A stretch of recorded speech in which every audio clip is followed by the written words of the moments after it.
What's going on, everyone? Welcome to another edition of Court Talk with CT. I'm your host, CT Fazio. This is actually only my second episode of a show, on this channel. And apologies for not being as active as I wanted to be this year. Um, but unfortunately, with coaching, coached around 35 games this year, and been coaching workouts and while trying to balance, a regular job and also my life in basketball as well. It's been tough to carve out some time for the podcast. So just wanted to come on here and now want to record a podcast for the Denver Nuggets loss to the Minnesota Timberwolves in their first round series, losing 4-2 in the first round. So once again, thanks everyone for who's ever subscribed this year and tuned in to any of my perspectives and any podcast that I guest spotted on this year. Really appreciate the support, and we'll definitely try to have a lot more content in the coming weeks and months as another basketball season rolls around once the summer is over. But just to really take a deeper dive in the series. And I wanted to wait a little bit, after the series. I didn't want to record more of a rash podcast like right after the series ended. Wanted to, kind of gather my thoughts and really kind of have a big picture takeaway on the series compared to just an immediate reaction to the series. Because I think with the Nuggets losing in this way, in this manner, I think there's more than just a simple loss, in this series that I want to break down.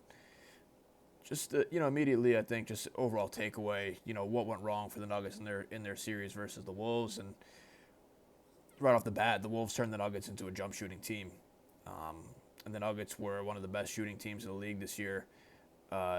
Historic offense in the regular season, and that was a big talking point, going into the playoffs, is that the Nuggets are now back with a juggernaut offense, and their defense was still not good. 21st in defensive rating this year, which for a contender is atypical for a contender, and that definitely showed up in the playoffs. But the Nuggets actually lost the series versus the Wolves due to their offense. And just to set the table, the Nuggets were without Aaron Gordon for multiple games, and Peyton Watson missed a majority of the last chunk of the season as well as the whole playoffs. But then the Wolves missed Anthony Edwards for multiple games, and Dante DiVincenzo tore his Achilles midway through this series. So, listen, the Wolves were without their best player, and the Nuggets were without two of their top six, I would say, in their rotation. So I don't really think this evens out as far as like the injury balance is concerned, because the Wolves were without Anthony Edwards, who is their best player. Like I said, the Wolves turned the Nuggets into a jump shooting team, and we're going to get to more of the Nuggets offseason moves and why I was pretty low on the team coming into the year, comparatively to everybody else who I think was high on this Nuggets team. I think a lot of people, whether that was fans or media, had thought that the Nuggets were back to being, an A1 contender right next to Oklahoma City. And I would say I was in the lesser portion of people who thought that this team was not as good as what they were portrayed to be. I think this historic offense that the Nuggets had was misleading. Quite simply, a lot of variance with jump shooting.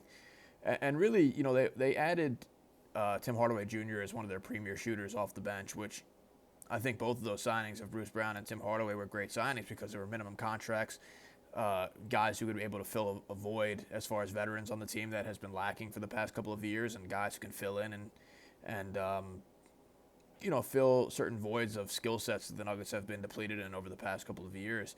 But I think what was kind of misleading is the Nuggets, like I said, added a lot of its variance with jump shooting in the playoffs for sure. And I think there are players who, unfortunately, were more so on a skewed of one way. Bruce more defensive oriented, Tim Hardaway, of course, more of a shooter. And a big issue that I had last offseason was the lack of creation, which we're going to get to. But I think that really reared its head in the series. That the Nuggets just relied upon Jokic and Murray to create everything, and those guys just got completely bogged down. And Gordon, of course, was a loss, and same with Peyton. Peyton this year had displayed a bit more of a creation ability, a guy you can give the ball to and you can go create off the bounce a little bit, using his athleticism, using his footwork. And Aaron Gordon, of course, is a guy who's been running actions alongside Murray and Jokic for years now. Definitely has advanced more and more into a role as a secondary, third ball handler who can initiate actions, but he's not a guy who's going to create downhill at will. He's more of a product of the Nuggets kind of sets that they run, not necessarily the main option of creation like Murray and Jokic are. The Nuggets got absolutely pummeled on the glass in this series, 283 to 230 total rebounds for the series, and I think it was evident, honestly. That was another one of my fears coming into the series, into the season, actually, is that the Nuggets, trading MPJ really kind of freed up their rebounding in the front court. The Nuggets went pretty small with Cam Johnson at the three compared to what MPJ brought. MPJ was 6'10". Cam Johnson's probably 6'7", 6'8". So a little bit of a difference there. MPJ used a lot more of his physicality on the glass. Cam Johnson had 3 rebounds in the first 3 games of the series. So they got wrecked on the glass. If you just look at the Wolves and their lineup, Rudy Gobert, Naz Reid, Julius Randle. I mean, those 3 guys played a decent amount together in the series, and it was evident that they just had a huge height advantage on the Nuggets. I mean, look at their backcourt as well. Anthony Edwards, Ayo Dosunmu, Dante DiVincenzo, McDaniels, of course. There was a big height and physicality and athleticism deficit that was clearly on display in this series on the Wolves' end compared to what the Nuggets had brought to the table. The Nuggets' lack of creation and paint pressure resulted in difficult 3-point looks. I mean, the Nuggets shot 31% from 3 in the playoffs this year compared to 40% in the regular season. And, of course, looks, definitely become tougher as you get into the playoffs due to the increased physicality. But the Nuggets, I think, banked a lot on their shooting this year, which ultimately resulted in them getting tougher looks because Murray and Jokic were their only outlet of creation. And if those 2 guys, which the main game plan of the Wolves was, we're going to have Jaden McDaniels, who's an all-league defender, Rudy Gobert, who's multiple Defensive Player of the Year, go up against Jamal Murray and Nikola Jokic, who have won a championship together as one of the most potent offensive duos of the modern era. And we're going to trust those guys to stop them and bog them down. And we're gonna pressure Murray full court. We're going to make sure he has no legs by the end of this series and the end of games. And Jokic is a guy who he can't do all of the creating himself as far as bringing up the ball, initiating actions, and so on and so forth. It just became too much for the Nuggets to overcome as far as their lack of creation, their creation deficit. So as far as McDaniels and Rudy is concerned, those guys just had a downstream effect on the rest of the rosters that their looks for, as far as creation looks for Murray and Jokic, as far as setting the table for everybody else, it just became more and more difficult for those guys to generate clean looks, which we saw that was on display in this series. So that really is all it comes down to in this series as far as schematics is concerned. And I think the Nuggets defense was not good as well, but I think they lost in the offense department in this series. 3 games below 100 points in this series. And would you really think that if, Jokic is one of the greatest offensive fulcrums in NBA history, and a team with him at the helm is scoring below 100 points in 3 games in a playoff series? That's pretty tough to quantify right there and to justify, honestly. So that was really tough as far as the series was concerned. Just to put it plainly, Murray and Jokic were not good in the series. Just plainly, that's how you have to say it. Murray had a fantastic year this year. All-Star, will be All-NBA. Jokic is All-Star this year and All-NBA, but those 2 guys as the leader of the team just simply weren't good enough to win. And, of course, you can point to other guys' performance as well. I think Coach Adelman had his struggles in this series. I think Christian Brown had his struggles in this series. Cam Johnson was not good in this series for the first 4 games, and then he was good in 5 and 6. Gordon was out. Look at the guys off the bench. Tim Hardaway Jr. and Bruce and Valanciunas was not really playable in this series as well. So it was across the board. But if you're looking at 2 of the guys who, Murray and Jokic are the face of the franchise, who've won a title before and are considered, players who, Jokic is considered the best in the world. And he didn't play good enough. Murray was an all-star this year. He didn't play good enough. That's just the bottom line of how Denver was able to lose in the first round. And I think this year, too, it is worth to point out the Nuggets did have significant injuries. Cam Johnson missed 28 games. That was a worry coming into the year as well, that Cam Johnson was someone who has missed time due to injuries, whether that was with the Nets or with the Suns. Christian Brown missed 38 games this year as well. And for CB, I think that was probably his first major injury that he suffered. So he really couldn't find a rhythm as the series progressed, but even as the regular season progressed as well. Aaron Gordon missed 87 games the past 2 years, and it's getting tougher and tougher to rely on Aaron Gordon in the regular season, and then we see also the playoffs as well. And I think that's had a downstream effect on the roster, but we've seen that this team, their top 5 that we've seen over the years, whether that was KCP and Christian spot, MPJ and Cam Johnson spot before, I think these guys have just been overtaxed as far as looking at the lack of depth on the team, and they've had to play the majority of minutes. And it's not even the majority of minutes, it's that their roles have been so overtaxed as far as creation ability, defensive responsibility, shooting responsibilities. It's just that stuff adds up over time, and I think it kind of came to a front as we saw in this playoffs. Jokic missed 17 games this year.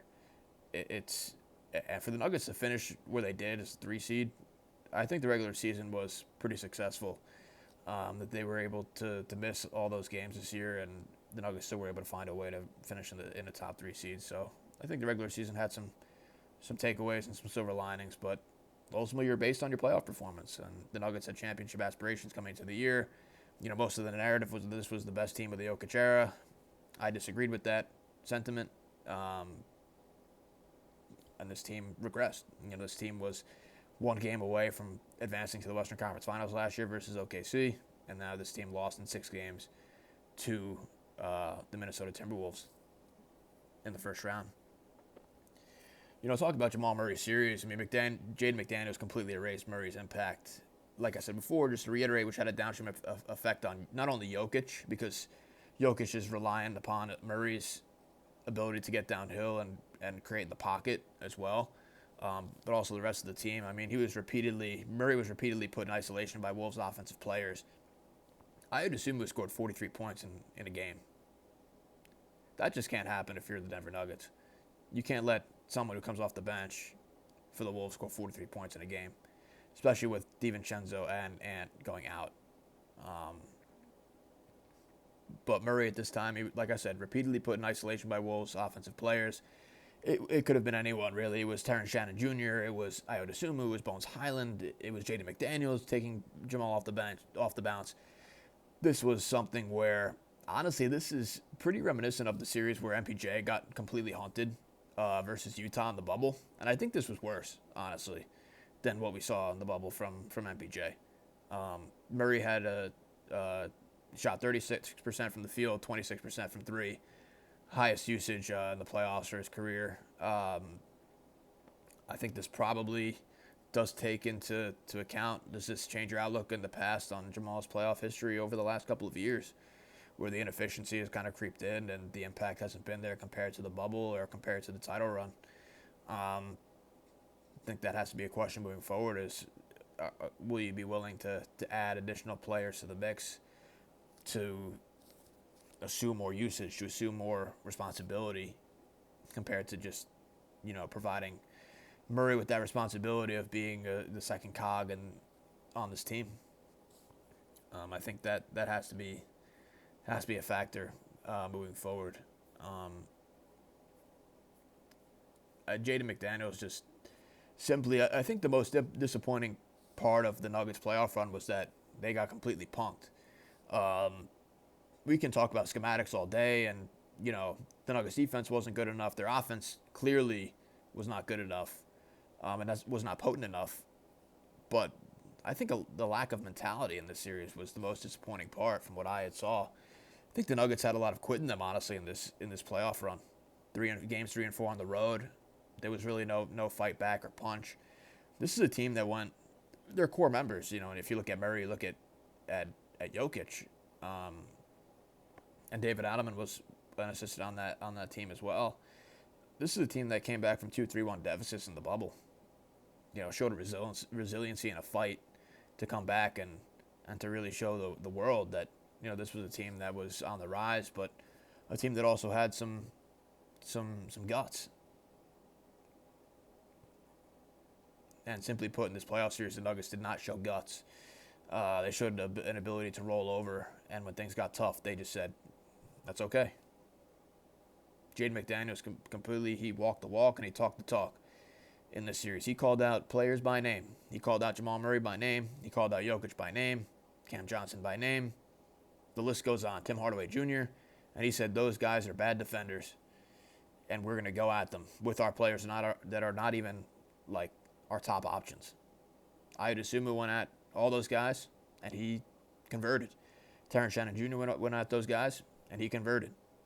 I think that's the biggest thing for me is the lack of the Nuggets. I think culture has eroded over the past couple of years, where this was a family atmosphere from what Malone and Tim Connelly had established as the guys growing up through the ranks that were drafted here, and Porter Jr. and Murray and Jokic, even Gary Harris and Christian Brown, and what I saw is a team that, in my opinion, doesn't really like each other anymore.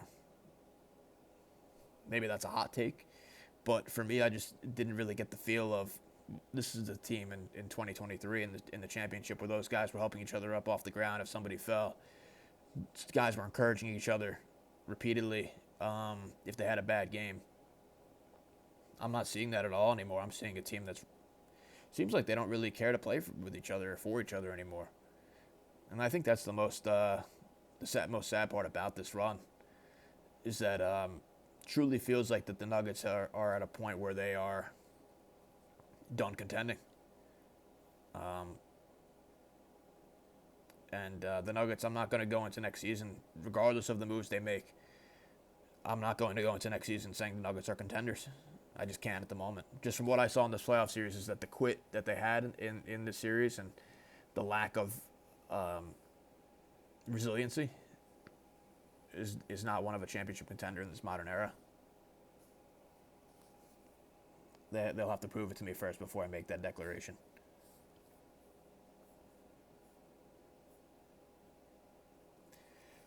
Let's talk about the past offseason moves. Like I said before, I was not really as high as everyone on this team coming into the season as being like a Tier 1 championship contender, alongside OKC. Just to recap the offseason moves, Tim Hardaway Jr. and Bruce Brown were signed for minimum deals off the vet minimum. Great signings as far as adding more depth to the roster. I mean, vet minimum signing should have been legitimately the baseline for what the Nuggets needed to do over the past couple of years after the championship, which the prior front office rejected due to the fact that they had added their added draft picks to the mix that wanted them to play and not have any roadblocks for them getting minutes. Michael Porter Jr. was traded alongside an unprotected 2032 first-round pick for Cam Johnson. And then the Nuggets, freed up some space to get Jonas Valanciunas in the Darius Arch deal. And then the Nuggets also let Russell Westbrook walk in free agency. I think Bruce Brown and Tim Hardaway Jr. were good signings as far as the regular season is concerned. Again, I think there was a lot of thinking of, we can just basically look at 23 and say Bruce Brown was a key piece for us. It's 2026 now, and he could still be a key piece for us. I think he was in the regular season. But as far as the playoffs were concerned, it was, I think, a miscalculation of skill set and role allocation. Tim Hardaway Jr. was a great shooter in the regular season. He was valuable filling in for the Nuggets and when they had their injuries. Same with Bruce. But again, his value of shooting was the only thing that he brought to the playoffs, and he was inefficient. And he was a guy, again, you were able to find him on the court. The Wolves said, Tim Hardaway Jr. is on the floor. We're going to ISO him, and we're going to get him in action, and we're going to score at will.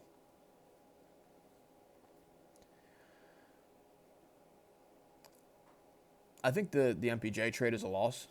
And I think that's probably an unpopular opinion, but last summer on the show, when I had my first show, I said, I think that was, I think a lot of it was declared as a win by mostly everyone, and I said, I want to wait and see that perspective before I, make a declarative statement to say that was a win for the Nuggets.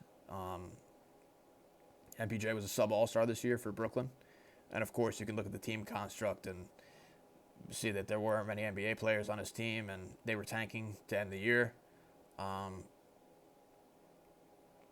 think Cam Johnson had his moments, especially in Games 5 and 6. I mean, he showed up in Game 6, which I give him credit for. But for most of the year, it just seemed like there was an uncomfortability factor playing in the starting lineup for the first half of the year. I don't think he ever gained a synergy with Jokic, really, in my honest opinion. And Jokic, I think, was pretty tough on Cam as far as his instructions on the floor, his, telling him where to be and things of that nature. But the Nuggets parted with a 2032 first-round unprotected pick, which is looking to be one of the most prized assets in the league moving forward, depending on Jokic's ability to still play down the line in 2032. This is, to reiterate again, this is not about the draft pick of the player itself that the Nuggets could have attained. This is about using an asset to gain a valuable player that would have put the Nuggets would have raised the Nuggets ceiling. And I think the miscalculation with the trade was that getting Cam Johnson was more of the safe option compared to MPJ. The thought was that Cam was, he could execute the scheme better defensively, and he was a guy who was, I would say, had more of an ability to process the game compared to MPJ, which I think that was a miscalculation. The 2032 pick should have been a pick where it should not have been included in a move that would cost cut salary for the team. And MPJ was traded at his lowest value, playing in the playoffs. MPJ played in the playoffs last year with a hurt shoulder, and his value clearly tanked, where the Nuggets had to part with an asset to get off of his contract for 2 remaining years. And I think that was a move where it's tough to make. Trading one of your players you won a championship with at their lowest value. I think MPJ was simply he was a scapegoat for what's going on. He had 2 bad series for sure. That's definitely a blemish on MPJ's Nuggets resume. The 2023 finals as well as 2024 versus Minnesota. They traded MPJ and they lost in the first round. So the trade cannot be declared as a win, in my honest opinion. The Nuggets also extended Christian Brown for $125 million over 5 years. And CB is a guy who I advocated for getting drafted by the Nuggets, and he's been a win for the franchise. Simply, he's been a win for the franchise over his career as being a late first-round pick. He's been able to contribute to a championship team, and his contributions since, stepping into a starting role, this playoffs weren't good for him. I mean, that's just reality, is that he averaged 8, 5, and 2 on 41% from the field. Averaged, 43% from 3 is all well and good, but the Wolves it didn't matter if CB made threes. It didn't matter if Tim Hardaway made threes or if Cam Johnson made threes. The Wolves were concerned about Murray and Jokic and bogging them down. If anybody else scored, that's okay. That was it.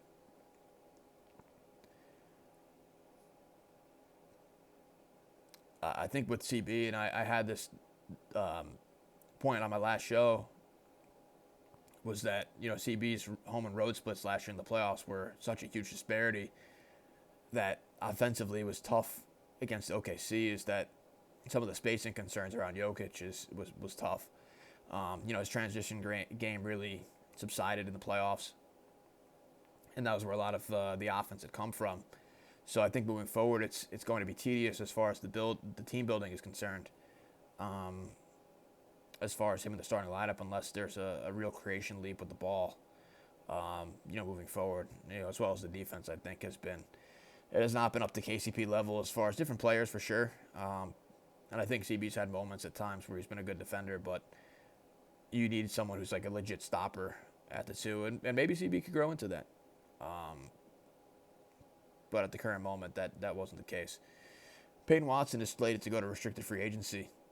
And this is something where I think Peyton Watson is probably one of the last Nugget star bets that they can make. But again, you're going to have another long-term contract on your books. Aaron Gordon is signed to an extension. Murray signed this extension. Jokic is looking to sign his extension this offseason. CB is on a $125 million deal for 5 years. It's a matter of, would you like to tie up more money and long-term contracts on the Nuggets books? And that was something that the Nuggets were kind of pigeonholed over the past couple of years, where they couldn't make roster decisions because guys were signed to contracts that were multi-year deals. They couldn't get off of it. Watson had a stretch in January where he was unbelievable, and he showed a capability of assuming more usage. And this was a time where a lot of the Nuggets players were out. Cam Johnson was out, Christian Brown was out, Jokic was out, and Watson really stepped up to the table and said, I'm going to help with Murray and put this team on my back offensively and lead the team to be competitive. And that's what he did. I think Watson's one of the last star bets the Nuggets have. If you lose Watson in this offseason, I think there's a real chance the Nuggets are in trouble. But there's positives and negatives to the situation. But I think the Nuggets are truly at a crossroads this offseason as far as what they want to do, as far as adding to the team, because this team is getting older. This team has looked less dynamic and has looked less in unison together since the championship.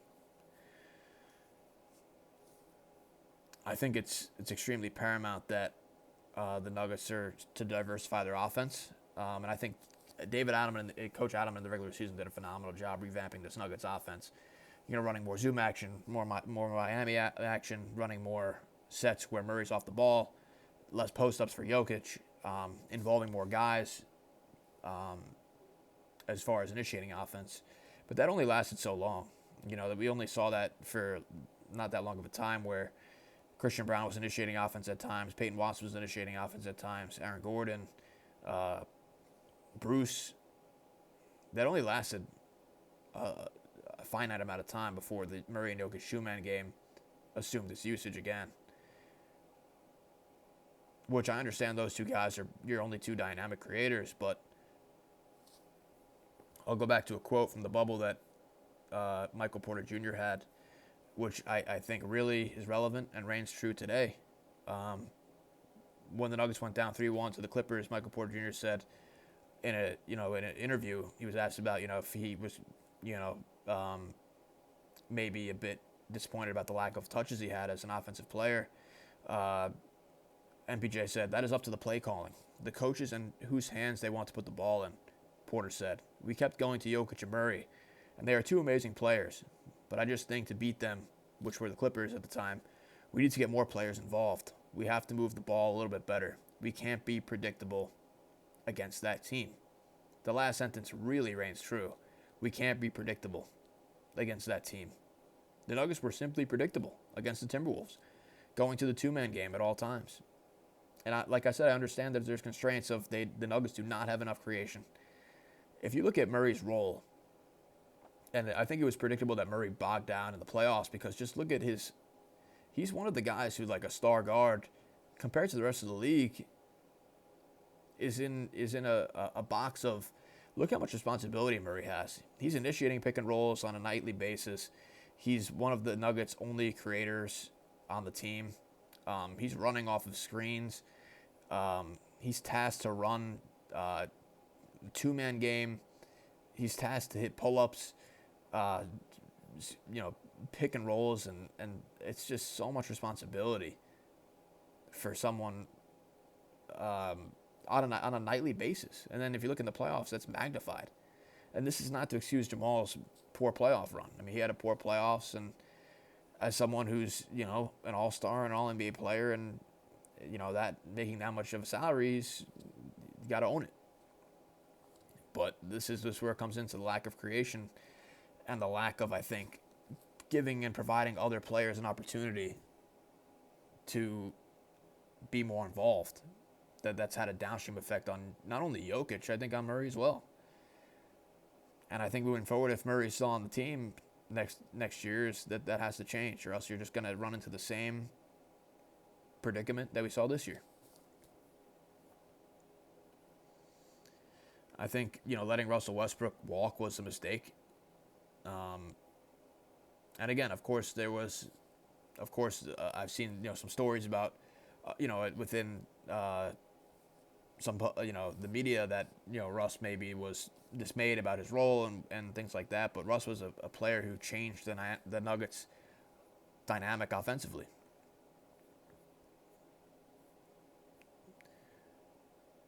20% difference in rim assist percentage with Russ on the floor compared to him off.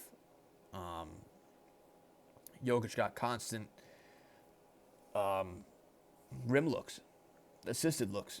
In Jokic's sweet spot is a play finisher. Like, Jokic is one of the most dynamic play finishers, especially in the paint area, with his floater and his ability to, use his footwork and things like that. That was something that was missing, as we saw in the playoffs. And I'll kind of get to that in a bit, as far as I have a bit more thoughts on that kind of responsibility. But it provided another dynamic to the Nuggets offense, and that's kind of a good segue to look at the team building as far as playoff teams right now. You have Tyrese Maxey, Paul George, Embiid, and Edgecombe as guys who can create their own shot. SGA, Jalen Williams, AJ Mitchell, even Chet at times can, face up and score. Brunson, Cat, OG, McCall. You have Ant, Dosunmu, you have McDaniels, Dante DiVincenzo, even Bones, Castle, Harper, and Fox. Like, the Nuggets have ran back the same composition of team, for the past 3 years since the championship. The Nuggets have not signed additional creators to complement Jokic and Murray. And that's an issue of roster building. That's simply a team construction issue, or if we really look at it, I mean, do Murray and Jokic want to do they not want to cede control of the offense and take a back seat at times? I'm not sure. I can't answer that question. That's a question I would like to hear the answer to. As good as the Murray and Jokic two-man game is, it's been scouted so much now that defensively those guys are not good defenders at this point. And offensively, I don't think it's the risk, the reward as far as the offensive side of the ball is concerned. Defensively, it might not make up the gap.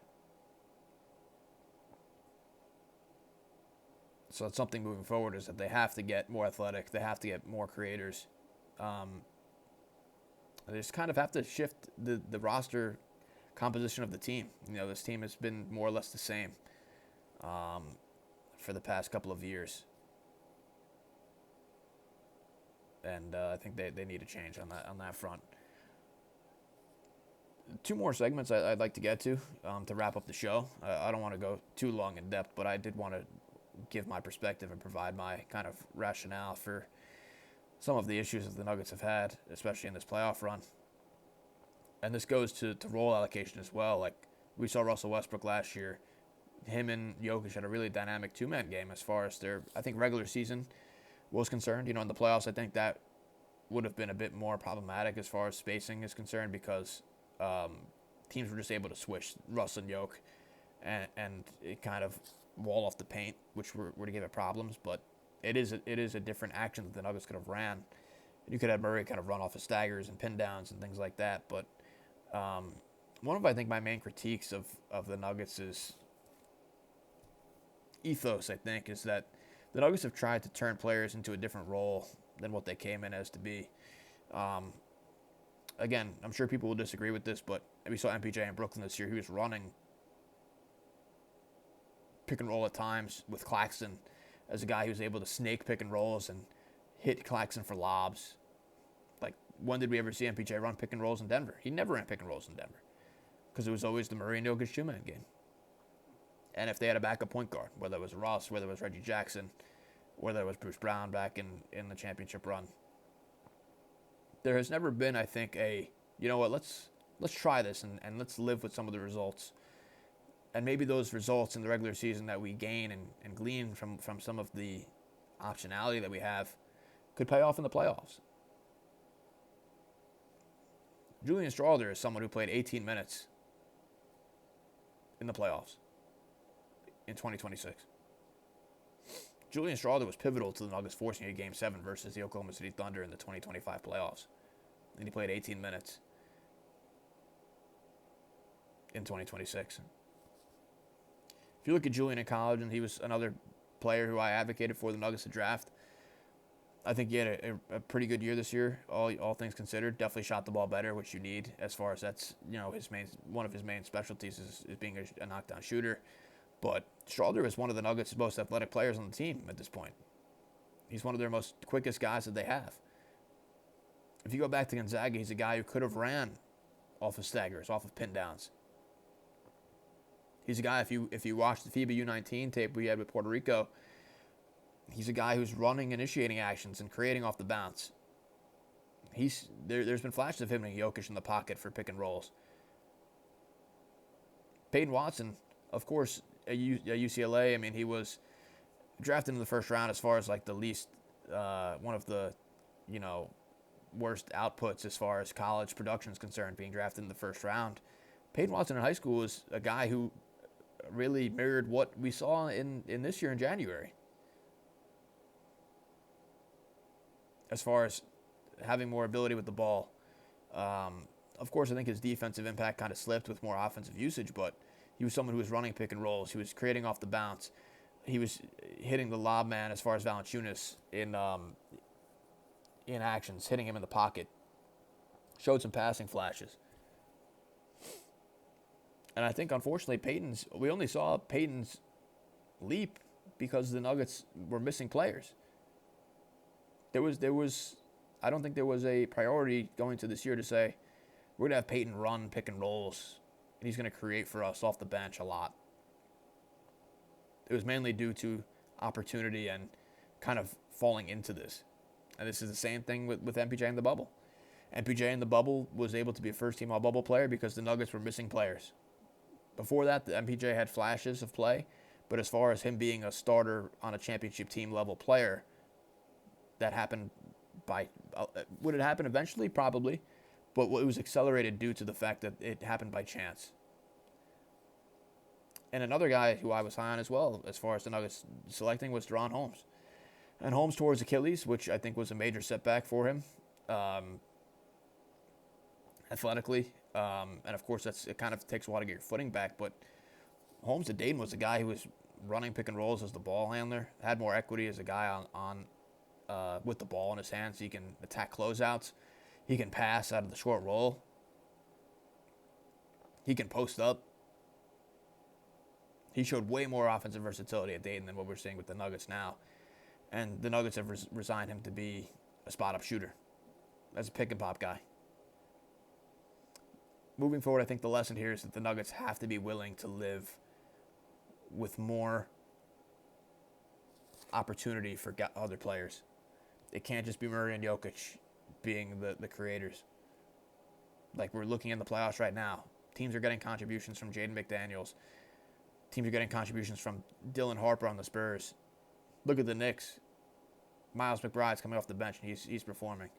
You need to have a trust and a belief in the other players to be able to not only flourish, but also take a bit more of a front seat at times instead of a back seat, instead of trying to fill a role in the offense or in the system.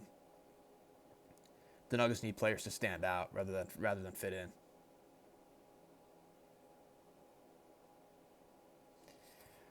I think my last segment here, we're already at 40 minutes on this show. I don't want to take up too much more of the time here, but I had a tweet after Game 4 of the Nuggets series, and I tweeted about Nikola Jokic and that I was disappointed in not only his play. That's one thing if you play poorly. It's his leadership. I think this is something for me where I've kind of voiced it on the timeline at times, but haven't really, been able to go to it in depth. I think the Nuggets were broken as a team after 2024 in the Game 7 loss versus Minnesota. I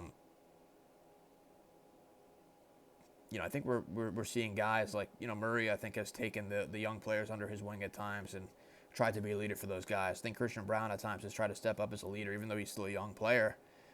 He's tried to, break down huddles and things of that nature. Aaron Gordon has been a leader at times. I think Jokic at times has been a vocal leader as far as scheme is concerned, but I think with Jokic over the past 2 years in particular, I think there has been a bit of a slippage as far as the constant complaining to the refs, the demeanor on the floor, especially yelling at certain players like, MPJ and Cam Johnson this year in particular. I think a little bit of apathetic, poor body language. There was a quote from Cam Johnson this year that really struck me that he had said, and quote, this is about Jokic. He goes, Jokic is incredible. He goes, it's like a guilty feeling, the performance he puts together and not being able to come out with a win. That quote stuck with me. It feels like that there's, in my opinion, I think that the atmosphere, is like the letdown for the team as far as teammates for Jokic, I think that atmosphere around Jokic has gotten tiring, I think, for the players. And that's another thing where it comes to the disconnect for me where this team looks disjointed. This team does not look like they enjoy playing with each other anymore. And I think that has grown, that sentiment I think has grown as far as the, I think it's gotten tiring, I think, that the atmosphere of like guilt to be like, Jokic put up these stats and we lost and we let him down. I think that's like a really tough way, and that's not a critique of Cam. That's just like a general sentiment of like, this is a team sport. You're gonna win as a team and lose as a team. Of course, Jokic is at the front of that. Same with Murray, to an extent, but I think over the past 2 years, Jokic I don't think has played up to the MVP standard of in the playoffs. Murray's had his struggles as well. I think there's been a lot of people you can look at to say this didn't work out. It's not just Jokic. But I think as Jokic being the best player on the team and, in those best in the conversation talks that he has a responsibility for that. So I think, for next year I would just kind of like to see from Jokic maybe a bit more of a positive outlook toward the rest of the team when it comes to on-floor demeanor and things of that sort.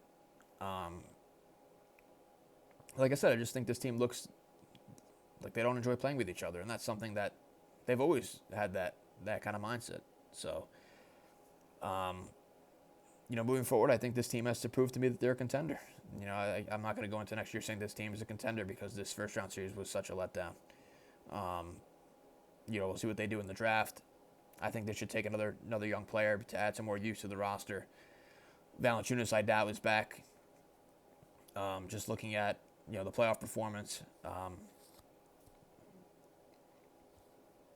and generally the Nuggets need to get more athletic. So we'll see where this team goes, but that's my general thought on this Nuggets team. And I try not to be too harsh.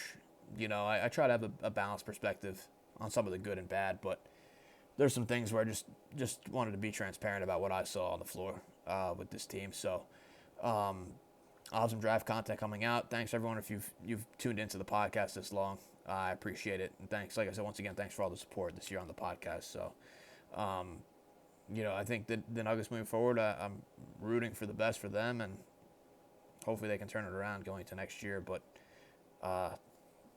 thanks everyone once again, and we'll see you soon for another episode. Hopefully we'll have one regarding the draft. But wanted to get on here and to talk about the Wolves first round series and some of the thoughts that I saw.